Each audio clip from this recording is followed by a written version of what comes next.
১৯৫৬ ভোটের হারটা তো খুব যন্ত্রণাদায়ক, তাই না? মুখ্যমন্ত্রী হয়ে বিরোধী দলনেতার কাছে হেরে যাচ্ছেন, তাও আবার নন্দীগ্রামে। দুদিন আগে নন্দীগ্রাম দিবস হলো, তো সেই যন্ত্রণা বারবার করে মনে পড়িয়ে দেয়, সেই ক্ষতকে দগদগে করে দেয়।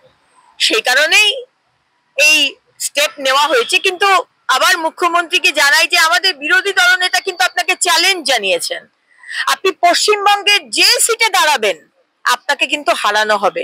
এই চ্যালেঞ্জটা কিন্তু মনে রাখবেন মুখ্যমন্ত্রী। কিন্তু আপনারা যে ভাষায় কথা বলেন, আপনি, রাহুল গান্ধী, প্রিয়াঙ্কা গান্ধী, আপনারা পাকিস্তানের ভাষায় কথা বলেন, এটাই সব থেকে দুঃখজনক। আর যখন এই এনআইএ আসে, যখন এখান থেকে জঙ্গিদের ধরা হয়, যখন সেদিনকে কর্ণাটকে ব্যাঙ্গালোরে আইসিসের একটা গ্রুপ, সেখানে একটি মেয়েকে ধরা হলো, কিন্তু সেখানে কংগ্রেসের কোনো কথা নেই, কোনো স্টেটমেন্ট নেই।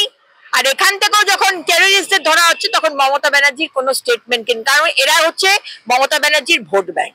দেখুন, মাননীয় প্রধানমন্ত্রী নরেন্দ্র মোদীজি ভুটান থেকে খুব পরিষ্কার ভাষায়, কারোর বুঝতে আমার মনে হয় কোনো অসুবিধা থাকার কথা নয়, যে ভারতবর্ষ এবং ভারতবর্ষের 140 কোটি মানুষের ওপর যদি একটা আঁচ লাগে, তাহলে ওই বাড়িতে ঢুকে মেনে আসার যে ব্যাপারটি আছে আমাদের, পাল্টা জবাব দেওয়া, সেটা কিন্তু আমরা দেব।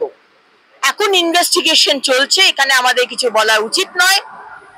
যে টেররিজম অ্যাক্টিভিটি হয়েছে দুদিন আগে, সেটা নিয়ে ইনভেস্টিগেশন চলছে। এবং আমি ধন্যবাদ জানাই আমাদের যারা এজেন্সিরা রয়েছে, যারা দুর্ধর্ষ কাজ করেছে।